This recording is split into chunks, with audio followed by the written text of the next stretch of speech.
Bonjour à vous, bienheureux amis de Dieu. Paix et amour sur chacun de vous. Le choc de la foi vivante en question, le scandale de la vérité libératrice en question. Es-tu adjectif, possessif ou qualificatif? Drôle de thème. Es-tu adjectif, possessif ou qualificatif? Ces réalités doivent nous ramener à l'efficacité de notre personne, à l'efficacité de notre identité, à l'efficacité de qui nous sommes. La parole. Nous devons faire très attention à notre parole. On devrait ajouter à ce thème attention. Et c'est de cette attention qu'il s'agit. Nous devons faire très attention à ce qui sort de notre bouche. Parce que ce qui sort de notre bouche est sacré, ce qui sort de notre bouche est divin. À tout point de vue.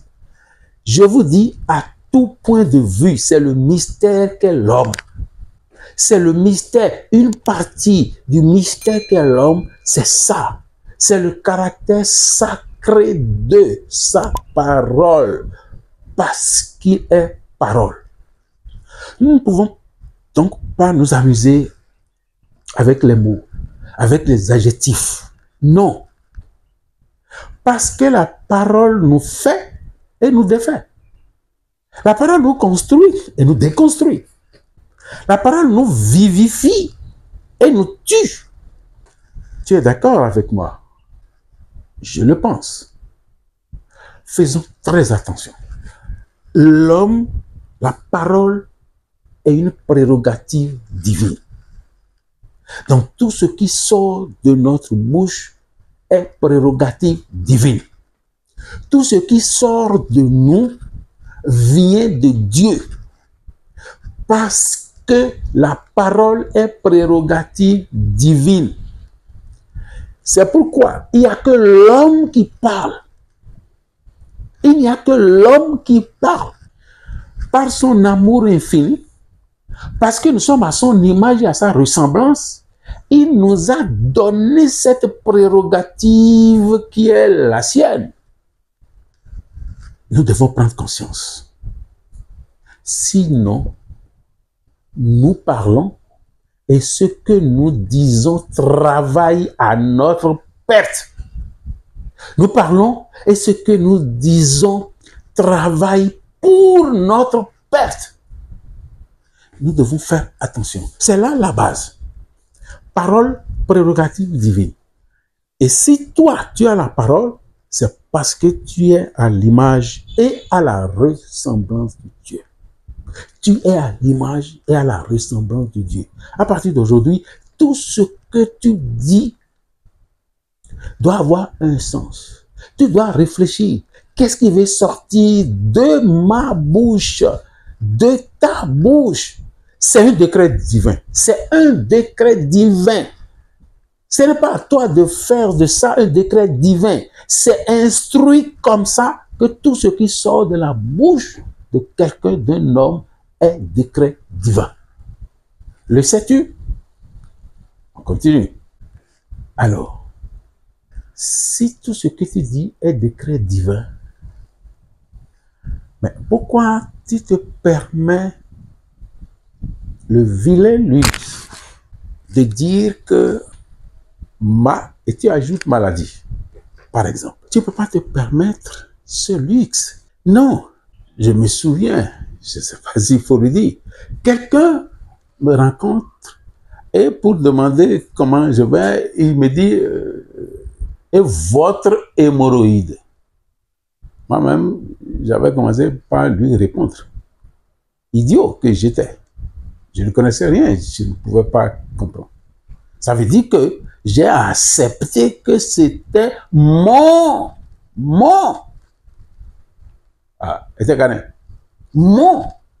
Ah, il peut pas, l'hémorroïde ne peut pas être ma possession. C'est grave. Je ne peux pas me maudire comme ça. Je refuse, je rejette. Bon, c'est depuis 84. C'est depuis 84. C'est passé. Alors, mais c'est fini. Aujourd'hui, on ne peut plus me dire ça, je vais rejeter. Je ne veux pas répondre. Parce que si vous répondez, c'est que vous acceptez. Si vous répondez, c'est que vous acceptez. Et vous utilisez la parole pour répondre. Vous utilisez la parole qui est prérogative de Dieu pour répondre. Ça veut dire que vous acceptez. Qui vous souviennent? Nous avons dit la parole nous construit et nous déconstruit. Il nous donne vie et la parole peut tuer. La parole tue. Il faut savoir la prononcer. Quelle parole tu veux prononcer? C'est toute une construction. Comme pour construire une maison, on a besoin de ciment, on a besoin de l'eau, on a besoin de briques, on a besoin de tout un tas de choses pour que la construction monte. C'est exactement de la même manière que nos paroles, les paroles que nous prononçons nous construisent, les paroles que nous prononçons nous font. Soyez-en convaincus. De toute façon, que tu sois convaincu ou non, ça agit sur toi. C'est comme ça. C'est comme ça que c'est fait. C'est comme ça la parole de Dieu. Donc, on ne peut pas te dire ton palu, par exemple, et tu vas accepter. Mais ce n'est pas un autre qui te le dit là, maintenant, c'est toi-même qui dis mon palu. Ah, je suis dérangé par mon... Comment? Depuis quand tu as acheté ça? Depuis quand c'est ton ami intime? Depuis quand ça fait partie de ta vie? Depuis quand le palu fait partie de ta possession? Et tu utilises, ou bien tu ne sais pas que ton est un adjectif possessif. Mais si tu utilises ton, c'est que tu fais du palu ta possession. Et ta possession ne te quittera pas. Mais toi, tu fais du palu ton tché. Ah, il y a quelque chose qui ne va pas. Faisons très attention. Es-tu adjectif possessif ou qualificatif? Attention. Attention. Tu ne peux pas continuer à parler comme si de rien n'était. Jusque-là, tu ne le savais pas. On s'entend. La nature te comprend. L'univers te comprend. Mais change. Change de guidon, change de volant. Change ce fusil-là. Sinon, quand tu vas tirer, le coup reviendra te voir. Le coup de la parole reviendra te voir. Et tu seras victime de ce que tu prononces. Parce que ce que tu es aujourd'hui, c'est ce que tu as entendu comme parole depuis que tu es dans le ventre de ta mère. Et ces paroles t'ont construit. Les paroles de la société t'ont construit. Les paroles de l'éducation t'ont construit. De l'école jusque-là, tu ne sais pas. Tu es la somme de tout ça. Si tu es mauvais, c'est que tu es la somme de tout ça. Tu es un fruit. Si le fruit est mauvais, c'est que l'arbre est mauvais. La racine est mauvaise. Or, c'est l'ensemble des paroles qui t'a construit. C'est l'ensemble qui t'a construit des paroles. Donc, tu dois faire attention à tes paroles. Mon cher ami, toi qui souffres de l'hémorroïde, de diabète, tu n'es pas diabétique, tu n'es pas hémorroïdaire. Tu n'es pas tensionnaire, toi qui souffres de tension. Tu n'es pas tensionnaire, non. Toi qui ne souffres pas, n'appelle pas ton frère qui souffre de l'hémorroïde hémorroïdaire. Il n'est pas hémorroïdaire, il n'est pas tensionnaire, il n'est pas diabétique. Ton enfant à la maison qui touche un peu à ses âmes, cesse de l'appeler voleur. Cesse de l'appeler voleur. Pardon, tu le tues, tu le maudis quand tu l'appelles voleur. Le gars prend ton argent, tu l'appelles voleur. Dis au moins preneur d'argent.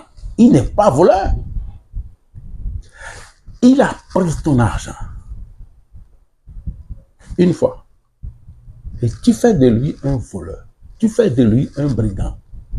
C'est comme ça que tu as fait tout à l'heure en appelant l'autre qui souffre du diabète un diabétique. Il n'est pas diabétique. Il n'est pas... Celui qui est diabétique est spécialiste professionnel du diabète.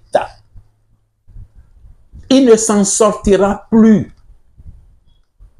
Celui qui est diabétique ne peut plus sortir du diabète. Celui qui est tensionnaire ne peut plus sortir de la tension. Celui qui est hémorroïdien ne peut plus sortir de l'hémorroïde. Est-ce que c'est ça? Puisque je suis ou il est plus nom est un attribut. Il est plus nom ou adjectif est un attribut. Vous ne pouvez pas donner ça comme attribut. Mais ce n'est pas vrai. Vous maudissez les gens. Vous tuez les gens. Vous poignardez les gens. Vous leur enlevez la vie. Vous leur donnez le nom de maladie. Pas seulement le titre, le nom de la maladie. Vous faites d'eux une maladie. Et ça, c'est votre parole. Et ce qui est grave, on voit des parents, père, mère, des parents directs appeler ces choses-là. Nous faisons attention. Personne n'est adjectif, ni possessif, ni qualificatif. Personne, personne. Parce que si vous faites ça, vous donnez un attribut. Vous savez ce qu'on appelle l'attribut? Vous savez ce qu'on appelle l'attribut? On ne s'en détache pas. On ne s'en détache pas. On parle des attributs de Dieu, on parle des attributs de... On ne s'en détache pas. Donc, vous ne pouvez donc pas dire qu'un homme est diabétique. Ça ne se dit pas. Et puisqu'ils ne sont pas éduqués à la parole, nous ne sommes pas éduqués à la parole, nous ouvrons la bouche et nous parlons. C'est dangereux. Je voudrais attirer ton attention sur ça. Toi, jeune, toi, parent, toi, ami, je voudrais attirer notre attention là-dessus pour que nous cessions de nous maudire. On se bloque comme ça, on se rend malade comme ça. On s'éduque comme ça à la maladie parce que nous ne faisons pas attention à ce qui sort de notre bouche. Qu'allons-nous faire? C'est ça. As-tu pris la décision de quitter ce mauvais chemin? Est-ce que tu as pris la décision de quitter ce mauvais chemin? Mais prends-la tout de suite. N'attends pas demain. Prends-la tout de suite. C'est donc un problème d'éducation à la parole. Autant nous ne sommes pas éduqués au sexe, nous l'avions dit, aux finances, nous l'avions dit, à la foi, nous l'avions dit, nous ne sommes pas éduqués à la parole. Or, nous devrions l'être. Vous-même, vous avez vu tous les dégâts qu'on s'attire. Nous devons éduquer nos enfants. Nous-mêmes, nous devons être éduqués. Nous devons apprendre à parler parce que nous ne savons pas que nous sommes parole et nous ne savons pas ce que c'est que la parole. Nous ne savons pas que ce que nous disons nous revient toujours. Ce que nous disons, ce qui sort de notre bouche se réalise toujours. Nous ne le savons pas. On l'a lié à Dieu et à Dieu seul. Non, ce n'est pas à Dieu seul. Tu y es à l'image et à la ressemblance de Dieu. Ce n'est pas à Dieu seul. Tu ne peux donc pas dire diabétique pour celui qui souffre. Non, tu ne peux pas dire menteur à celui qui a menti. Tu as menti. Dis-lui ça. Tu as menti. Si c'est prouvé, tu as menti. Et non pas tu es menteur. Non, tu as volé quand même. Parce que ce n'est pas à toi. Tu ne l'as dit à personne. Tu as volé. Si c'est prouvé, ça c'est autre chose. Et non pas tu es voleur. N'acceptez personne appeler voleur votre enfant qui a pris ou telle chose. N'appelez jamais menteur celui qui a manqué à la vérité une fois, une ou deux fois. Parce que quand vous dites qu'il est menteur, vous faites du mensonge son attribut. Vous faites du mensonge son attribut. Vous faites du vol son attribut. Ah mais non. Alors qu'il ne peut plus s'en défaire. Non, ça peut être attribut. Et vous voyez, le vrai terme. À l'hôpital, le médecin ne dit jamais malade. Mais ceux qui le disent maintenant, ils sont faux. Ils disent quoi? Patient. Le patient de telle chambre, de tel lit, de tel numéro. Pourquoi?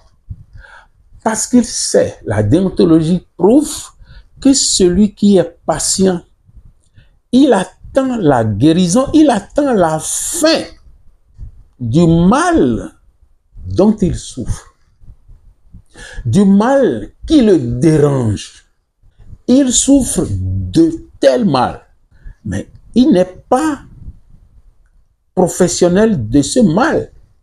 Il n'est pas en possession de ce mal. Non. On ne peut donc pas dire qu'il est diabétique. Non. Il souffre du diabète. Le diabète dont tu souffres, ça c'est autre chose. Le médecin va l'apprécier patient. Parce qu'il patiente. Il attend patiemment que son mal le quitte. Il attend patiemment que le mal l'abandonne. Et il est au soin, il sera délivré.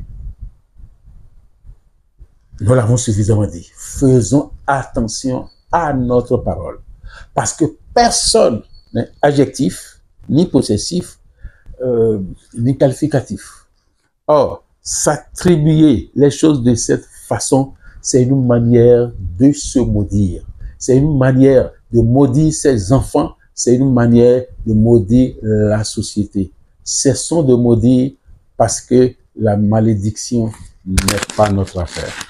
La foi du Christ, le Christ de la foi, la vérité de la foi en la vérité, comprenne qui pourra.